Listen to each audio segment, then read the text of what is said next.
channel. Shout out to our viewers sa mga patuloy na nakikinig.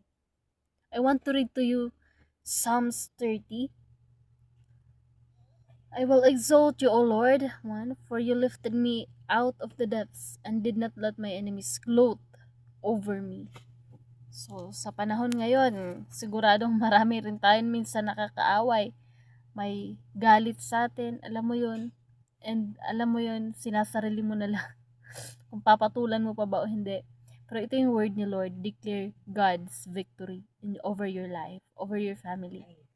Hindi ka pababayaan ng Diyos, hindi ka niya iiwan. Huwag mong nasain na mamatay yung kaaway mo, kundi i-bless pa siya ni Lord at baguhin.